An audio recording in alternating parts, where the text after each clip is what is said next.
Bonjour ou bonsoir à toutes et à tous. À l'occasion des Journées mondiales de la schizophrénie qui se déroulent cette année au cours de cette semaine, du 19 au 26 mars 2022, nous allons parler de la schizophrénie et de l'importance du diagnostic. La dénomination définitive de la schizophrénie, du grec schizo, qui signifie séparer, et phrène, esprit, a été apportée par le psychiatre suisse Eugen Bleuler en 1911, car l'une des caractéristiques les plus importantes, c'est la dissociation des fonctions psychiques. Mais la schizophrénie, c'est beaucoup plus qu'une dissociation de fonctions psychiques, beaucoup plus qu'un dédoublement de la personnalité ou de l'esprit. C'est une vraie maladie avec de vrais symptômes que l'on regroupe en trois grandes catégories, à savoir les symptômes positifs, les symptômes négatifs et la désorganisation qu'on appelle aussi les symptômes cognitifs. Les symptômes positifs, ce sont les idées délirantes et les hallucinations. Les idées délirantes, ce sont des idées qui ne sont pas adaptées à la réalité. Par exemple, le sujet atteint de schizophrénie peut raconter qu'il est persécuté par tout le monde, qu'il est victime de complots, qu'il est chargé d'une grande mission consistant à sauver le monde, ou encore qu'il est un prophète et qu'il a de bonnes relations avec les anges. Les hallucinations, ce sont des perceptions sans objet, le fait de percevoir quelque chose qui n'existe pas. Quand on parle de schizophrénie, les hallucinations les plus courantes, ce sont les hallucinations auditives. En effet, les personnes souffrant de schizophrénie ont tendance à entendre les voix. Comme exemple de symptômes négatifs, il y a un repli progressif de la personne, diminution des capacités de penser, de parler et d'agir, diminution des réactions émotionnelles, retrait social, autrement dit, moins de capacité d'interaction sociale. La troisième grande catégorie, comme nous l'avons dit tout à l'heure, c'est la désorganisation.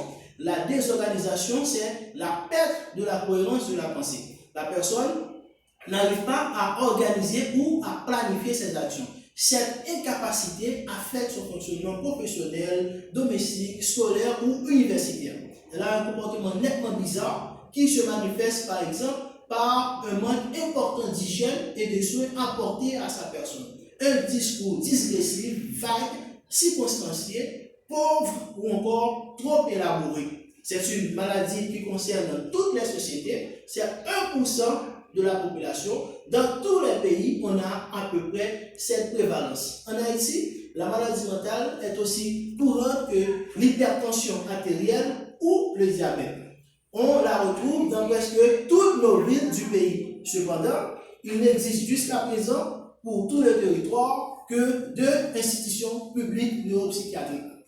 L'hôpital des filets de Védère et le centre de psychiatrie Marcelin.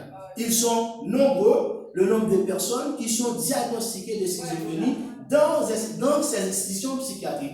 Dr. Rumas a expliqué en 1966 dans son article intitulé La psychiatrie au service du tiers-monde que dès la fondation du centre de psychiatrie Marcelin en 1959, sur 415 malades hospitalisés, 286 ont été atteints de schizophrénie, soit 69%. En 2016, Emmanuel Stipp, psychiatre et professeur à l'Université de Montréal, écrit dans Zombie et Vaudou entre la psychiatrie en Haïti qu'il y a environ 60 000 personnes qui souffrent de schizophrénie dans le pays.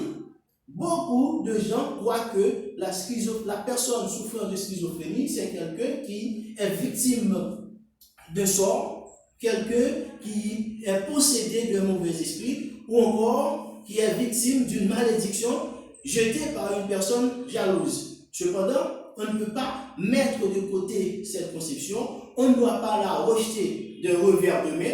En tout cas, c'est ce qui a été mentionné en 2010 dans la revue Culture et Santé mentale en Haïti. On doit, selon la revue Culture et Santé mentale en Haïti, tenir compte de ces pratiques spirituelles, ce qui explique que même comportement caractéristique de la schizophrénie dans les pays occidentaux peut être tout à fait normal en Haïti. Et bien avant la revue Culture et Santé mentale en Haïti, Dr. Rumas avait déjà attiré l'attention de tout le monde dans son article que nous avons cité tout à l'heure, La psychiatrie au service du tiers-monde.